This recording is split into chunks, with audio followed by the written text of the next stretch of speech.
So this is how to check out the rear lock, the wiring of the rear lock on a BMW E46. So you remove these clips. Sorry about the sunshine.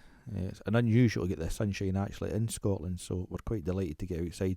So just pull that down, and then you go up into where the lock is, and you'll see there's a little clip. You just push that up and pull that out. So here's the wiring. So you see you're going along there. So that's pin 1's 12 volts. Pin 2 is actually the sensor for the dashboard. 3 is a permanent ground, and 4 is the switch supply to open the lock. So I'll show you a pin out with a test light. So pin 1, as I said, is a permanent supply.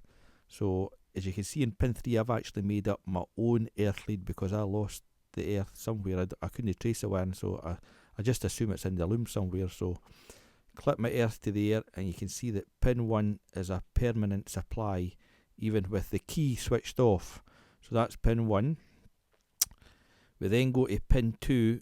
If you measure this on the scope, which I'll show you later on, you can see that's a pulsing waveform, 0 to 12 volts, but it reads 5 volts on your meter. So in fact, what I've got to do here is go and I put my son in the car, and you can see the light goes on and off. So if we put the ignition key on, and I'll show you the scope pattern later on, you can see there that it's actually showing that the boot's open. But I'll shut my driver's door, and we'll just remain focused on the boot light.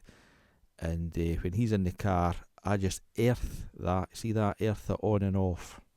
So I'll show you what I do with just doing that with my test lamp. Now the reason I'm doing it with my test lamp, that acts as a protection device. You can get away with just shorting it straight to ground, but you're always better to go through a test lamp so it doesn't draw too much current. And you can see that's when he was in the car, I was just touching pin 2 on and off. Pin 3 is the earth. You can just check that by putting your test lamp to 12 volts positive and see if it lights. And pin 4 is the supply when you hit the button or hit the switch, press the switch at the back, or press the key fob, that it sends 12 volts to the motor. Now if you check that in the scope, it has 9 volts, but that's just a bias voltage. And I'll just show you when I hit the boot open key, boot open button, you can see that the test light lights up, and that's giving it 12 volt supply, and that opens the boot. So hopefully that helps somebody.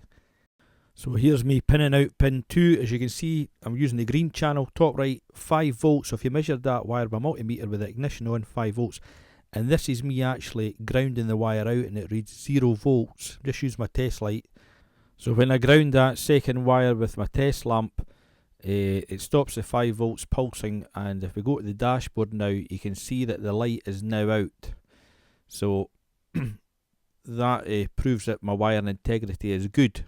So what we do now, we'll just run along it with the scope, and we're just touching the pin. So into pin 1, you can see that that's a 12 volt supply, permanent.